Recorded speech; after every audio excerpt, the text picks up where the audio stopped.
Evening. Right, I'm gonna get into what was it? What am I gonna do? We're gonna get into yesterday's move and current market moves this week. We've got FOMC stuff coming up, or has it already happened? It's coming up in the next like 10 to 45 minutes. So I'm gonna see what the market's doing beforehand. I didn't make any videos in the last couple of days just because I've been off work ill, but I did take a trade yesterday, and pretty much what you see here, it was the previous daily low. This liquidity sweep here was the previous daily high. We had 15-minute inverse fair value gap. I took two entries here, targeting the weekly opening gap, as you can see marked out here.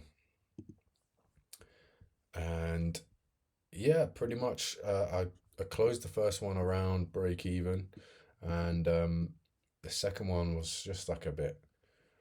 I was chasing it a little bit. I had like, what was going on in my head? I had thoughts that maybe the move could play out going into the PM session, and I closed this one early for a loss of about 60 something pounds. Let me have a look. Where's my broker statement? So, got history. Yeah, so this second trade, I closed that at a loss of £66.43, and the first trade I closed at a loss of like £8, around break even. So this wasn't the original setup of this. So you can see that's a 4.23 to risk to reward there. The original one was looking like this. So where are we at? Wednesday 25th.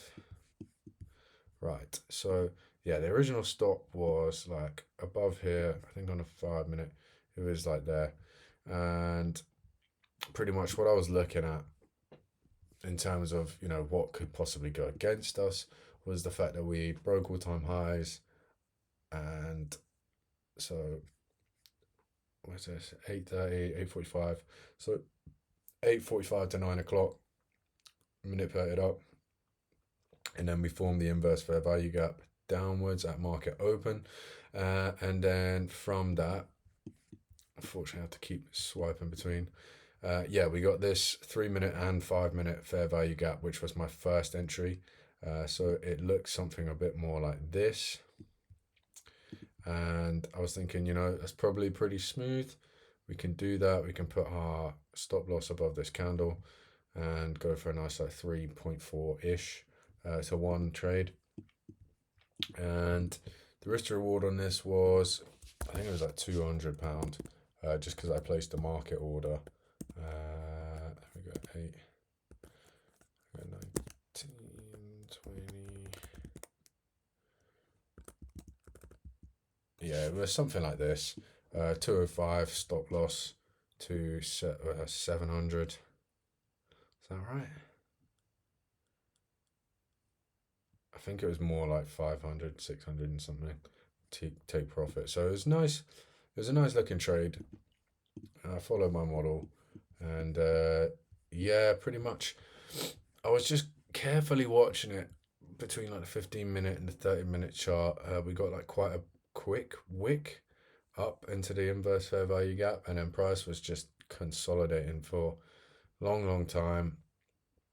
I ran at this point. This wick here was, I had an alert on that, and then I had an alert at the London low, and yeah, by the time price traded up above this wick, I was thinking two things: either it's going to continue up, or we come back down off of this inverse fair value gap and then make a move lower, which we did see at first, and then coming into the lunch hour, 12 o'clock, we just see price continuously trade back up. We've got breaker structure here. Fair value gap further forms within this fair value gap, and the move upwards takes place. Sweep these equal highs, and just continue upwards basically. Now, you might be thinking, you got relative equal highs here. That's obviously a draw in liquidity. I was certainly thinking this at the time. It was not in my mind, if that makes sense. And one of the reasons I stayed in the trade, that was actually one of the reasons I collapsed it eventually.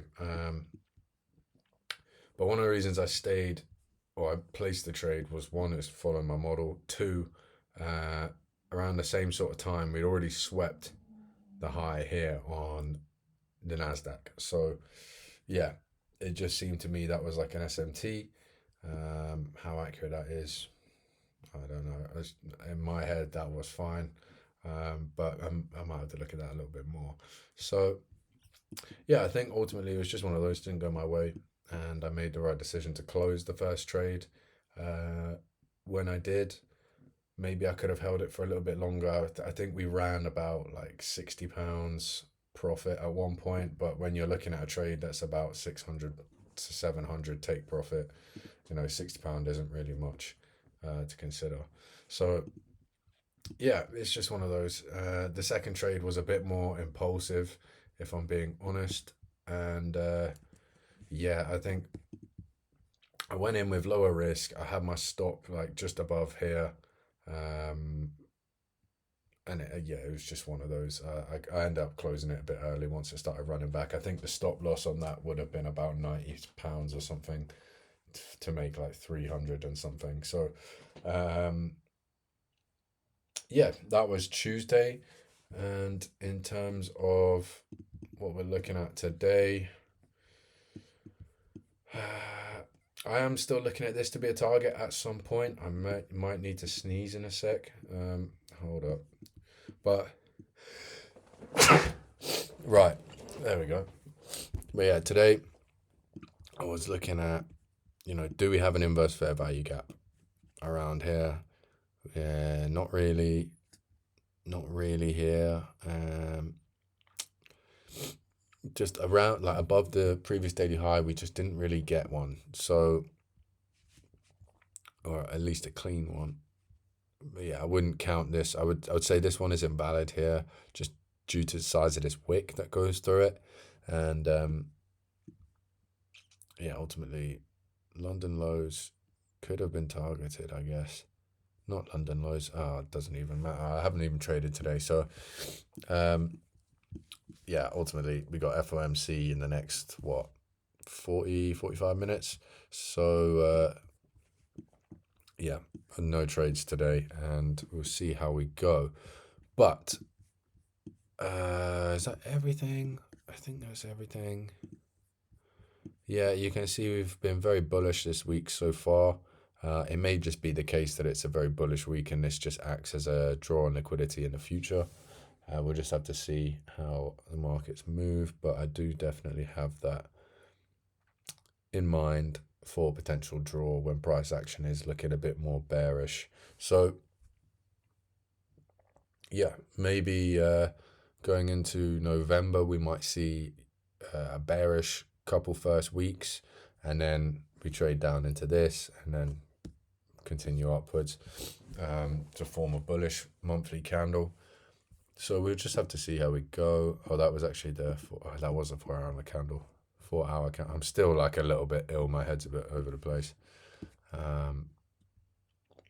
But it is what it is. 77. How much was it again?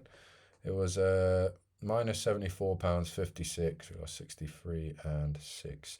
So we lost 69 pips.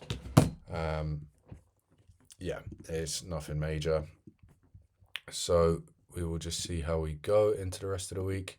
And with that in mind, I will be back tomorrow and we will go over the FOMC price action and yeah, just see what happened basically. And with that, I will catch you in a bit.